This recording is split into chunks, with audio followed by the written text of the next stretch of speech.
정시 설명회는 자주 하지 않았습니다. 그 정시는 오히려 그 세미나 형태를 더 많이 했었는데요. 정시가 이제 일회성 설명회로 이해하기에는 좀 복잡한 부분들이 있어서 그렇습니다. 수시는 뭐 불확실성도 있지만 사실 뭐 내신 등급으로 지원하는 거니까 전부 다 똑같은데요. 정시는 영역별 반영 비율이라는 것이 있고요. 또 군이 있기 때문에 그러니까 아주 과거의 일화이긴 하지만 아니, 왜 서울대, 연세대, 고려대를 내요? 서울대로만 내죠? 뭐 이렇게 물어봤던 경우도 있었어요.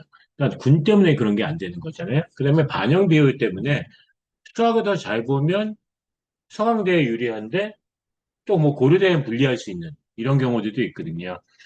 그리고 이제 결정적으로 많은 설명회를 해도 결과적으로는 수험생 학부모들이 가장 많이 의존하는 것은 진학사 모의 지원 점수에서 나오는 배터리 칸수 로 했었습니다. 그런데 이제 이건 뭐 제 기사가 아니고요. 어, 유명 신문사죠. 뭐 무리를 일으키는 내용도 많이 실는 그 기사인데 깜깜이 2025 정시 막판 뒤흔든 진학사의 배신. 이건 2025년도에만 있었던 것도 아니고 꾸준히 있었는데 2025년도에 특히 좀 많이 일어났었죠. 그럼 2026년도에는 어떠냐면 2026년도에 이 현상이 더 강화되면 강화됐지 약화되기는 좀 어려운 상황이에요. 그것은 이제 수능 반영 방법에서의 변화가 있고 수험생 숫자가 증가한 부분도 있지만 사탐론이 있고요. 그다음에 의대가 또 모집인원이 다시 축소가 되어져서 전년도 입결, 누백을 쓸 수 없는 부분들이 있고요. 그래서 세미나를 했으면 아마 이것보다 좀 깊게 더 많이 다뤘겠지만서도 간략한 포인트 정도만 다루고요. 오픈 설명회였다면 서울시 교육청 자료를 쓰지 못했겠죠. 근데 뭐 서교연 자료가 아주 좋으니까 그거 이제 부분적으로 활용해 가면서 올해 포인트만 좀 지적해 드리도록 하겠습니다. 올해는 이제 수험생 숫자가 많습니다. 그래서 뭐 경쟁이 심화될 것이다라고 생각을 하고 안전지원 경향들이 되게 많이 나오겠죠. 작년도에는 의대가 늘어났기 때문에 좀 기대감이 또 좀 컸잖아요. 근데 사실상 그 기대감이 어디선 투영이 됐냐 하면 고려대학교, 한양대학교 입결 무너진 데선 좀 됐지만 수험생들이 간과한 바이지만 경희대학교, 시립대학교 요 그룹으로 왔을 때는 누백이 상당히 좋게 나왔었습니다. 그리고 이제 이 그룹에서도 충시대 이하부터도 좀 누백이 좀 좋게 나왔었거든요. 누백이 좋게 나온다는 얘기는 내가 합격 등수가 생각보다 더 올라갔다는 거예요. 의대가 증가됐어도. 그러니까 올해는 전년도에 근데 40만 수험생이 봤다라고 하면 뭐 4천 등이면 갈 수 있는 대학이 있잖아요. 그게 이제 1%라고 하잖아요. 전년도보다는 의대 인원이 줄어들었으니까 동일한 4천 등을 맞아도 더 나쁘게 갈 것이다라고 생각을 할 텐데 그렇게 생각해서 안전 지원을 할 텐데 그게 또 그렇게 만만하진 않다는 거예요. 왜냐하면 사탐론이 있고 그 다음에 반영 비율에 있어서 탐구 쪽에 좀 축소되어지는 부분들이 있고 그래서 그렇습니다. 올해도 마찬가지로 놓고 보면 평가원은 늘 똑같이 얘기해요. 이번 수능은 공교육 내에서 안정적 준비가 가능하도록 출제했다. 뭐 그것이 이제 2025 수능부터는 사실상 좀 맞았던 것도 사실이에요. 금년도에는 수험생 숫자는 좀 늘어났지만 의대 모집 인원이 줄어들었기 때문에 상위권 변별력을 위해서 무리한 문제 출제를 할 필요가 없는 상황이고요. 평가원장은 작년도에 좀 무리수를 두고서 윤석열 정부 때 바뀌신 분이잖아요. 근데 그럼 시험을 어렵게 내갖고 특별하게 자신이 교체되어지는 것을 원하진 않을 거예요. 그다음에 또 수능 출제위원으로 들어가는 그 관심도 열의가 확실히 그 출제자들 교수들이 좀 많이 줄어들었어요.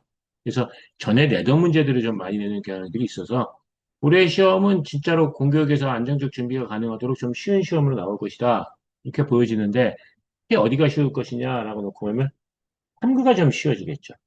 왜냐하면 과탐은 응시 인원이 줄어들었기 때문에 어렵게 내게 되면 표점이 지나치게 올라가는 부분들이 있단 말이에요. 그럼 과탐이 좀 쉽게 나오겠죠. 서탐은 응시생 숫자가 늘어나면서 과거에 문과생만 보던 게 이제 이과생까지 보니까 공부의 강도가 올라갔잖아요. 그러다 보니까 동일한 문제를 내도 등급과 점수가 올라가게 되죠. 그렇게 되니까 한국 쪽이 전반적으로 표점도 좀 약하게 되고 격차도 좀 줄어드는 형태가 되어지니까 쉬운 시험인데 특히 탐구가 좀 쉽다고 느껴져서 수학 국어 쪽의 영향력이 확대되어질 것이다. 이렇게 봐야 될 것 같습니다. 선택 과목의 격차도 확대될 거예요. 그 엄매와 화작에서 올해 보면 화작이 좀 응시 인원이 늘어났죠. 그게 엄매가 어렵다고 좀 피한 건데 그렇게 되니까 엄매랑 화작의 점수 차이도 좀 클 거고요. 9월 모의고사에서도 확인되어졌고 작년 수능에서도 보여줬던 것처럼 미적과 확통의 점수 차이도 늘어날 겁니다. 확통의 응시자 숫자가 올해 좀 늘어났거든요. 예, 그런 부분들이 있을 거고 사탐론을 결정하는 거는 결국 사회문화인데요. 사회문화가 어떻게 나오냐에 따라서 사탐론의 유불리가 최종적인 판정이 좀 나올 거라고 보고 있고요. 과탐 쪽에서는 응시이 전반적으로 좀 줄어든 상태에서 지구과학이 항상 좀 어렵게 나왔었거든요. 근데 사탐론을 선택하는 사람들이 지구과학을 선택하는 경우가 사탐 한 과목, 지구 한 과목 선택하는 경우들이 많고요. 생물을 선택하는 사람들도 물리나 화학보다는 이제 지구과학을 선택하는 경우들이 더 많죠. 그러니까 탐구 쪽에서는 사회문화와 지구가 어렵게 나오냐, 쉽게 나오냐에 따라서 좀 달라지는 부분들이 있을 것이다. 이렇게 봐야 될 것 같아요. 영어는 뭐 절대평가입니다. 절대평가지만 1등급 비율이 항상 한 6, 7% 정도 나오고 있었고, 2등급 인원은 조금 감소된 형태들이었었거든요. 그런데 그럼 올해 영어가 쉽게 나온다, 어렵게 나온다가 그렇게 크게 변수가 되진 않는 건 등급 간 배점 축소를 한 대학들이 많아요. 그러니까 영어가 2등급만 맞아도 지원할 수 있는 대학들이 좀 많아졌기 때문에 3등급 인원은 사실은 또 이 수도권 쪽에 대학에 가는 학생들한테는 그렇게까지 많이 나오는 건 아니니까요. 2등급까지라 놓고 보면 영어가 어렵게 나와도 등급과 배점 축소로 좀 상쇄가 되고요. 쉽게 나오면 결과적으로 국어 수학의 영향력이 더 높아지게 된다는 거죠. 올해는 이제 황금 돼지띠로 수험생 숫자가 많지만 과탐 응시 인원이 적습니다. 그래서 바꿔 말하면 예컨대 생물 쪽이 10만 명을 봤단 말이에요. 그렇게 되면 2등급이 되려면 만등이잖아요. 만천등이죠. 근데 7만 명밖에 안 봐요. 그러면 7,700등이 되는 거죠. 그러면 작년도에 7,000등의 성적이 올해는 2등급 커트라인이 돼버리는 거니까 과탐이 들어가는 곳들, 의대치대 약대들이죠. 이런 데들 같은 데들은 서울대도 그렇죠. 이런 데들 같은 데는 어떻게 돼? 전반적으로 좀 누백이 하락하게 된다. 그러니까 의치학은 의대가 모집 인원이 줄어들었음에도 불구하고 작년도에 늘어났더니 다시 줄어들면서도 불구하고 누백 변동이 그렇게 크지가 않은 상태가 되니까 역시 또 진학사에 좀 배신이 있을 거고 제 별이대답 밴드를 지금 오픈해 놨잖아요. 그래서 여기 보시면 작년도에 제가 어떤 식으로 했는지에 대한 팔로우업들이 쭉 나와주고 있는데요. 그렇죠? 거기에서 보시면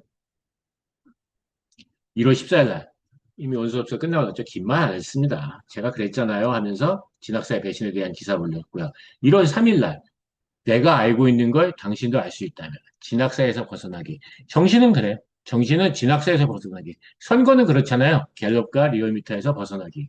뭐 이런 것과 좀 비슷한 거 아니겠는가라고 보여지는 부분들이 있습니다. 소개연 자료를 중심으로 해서 좀 볼까요? 올해는 수능 응시생 구성 비율 놓고 보면 재학생 비율이 65%, 졸업생 비율이 이제 34%. 지금 2년 연속 그렇게 나왔단 말이에요. 이렇게 졸업생 숫자가 늘어나게 되면 당연히 내가 재학생이 점수가 밀릴 수밖에 없으니까 6월, 9월 모의고사 때보다 점수가 많이 하락하게 되겠죠. 많이 하락하게 되니까 내가 원하는 대학 갔다 못 가는 경향들이 좀 많단 말이에요. 근데 어, 올해는 이 졸업생 비율이 좀 줄었어요. 그래서 저도 지금 보정컷 2월, 9월 쓸 때 조금 줄여서 했단 말이에요. 그런 부분들이 있기 때문에 항상 그 증권시장하고 좀 비슷해요. 예상과는 좀 늘 반대로 가는데 예상을 평범하게 하기 때문에 그래요. 수험생 숫자가 늘어나서 정시 지원이 어려울 거다. 재수생 숫자가 줄어들게 되면 상위권 학생들 숫자는 좀 줄어들기 때문에 상위권부터 연쇄적으로 입결이 작년도보다 좀 하락할 수 있는 부분들이 있기 때문에 생각만큼, 생각만큼 재학생 숫자, 응시생 숫자 증가 때문에 나타나게 되는 정시의 영향력, 경쟁력이라고 하는 것이 그렇게 크지 않을 수 있다. 이렇게 보여질 수 있는 부분들이 있습니다. 지금 전체 응시 인원을 놓고 보시면 확실히 작년도보다 좀 많아졌어요. 그렇죠?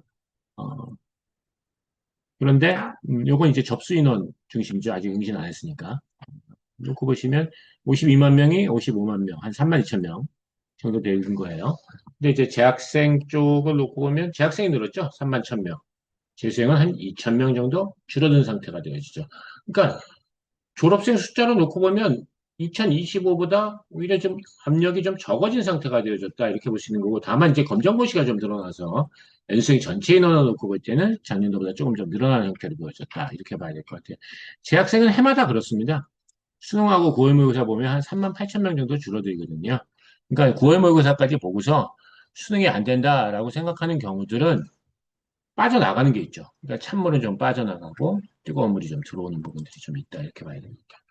그런 상태에서 이제 국어 수학의 최고 표점을 놓고 보면 최고 표점이 높다는 얘기는 이제 시험이 되게 어려웠다는 얘기가 되는 거겠죠. 2022년도에 이제 국어가 어려웠었죠.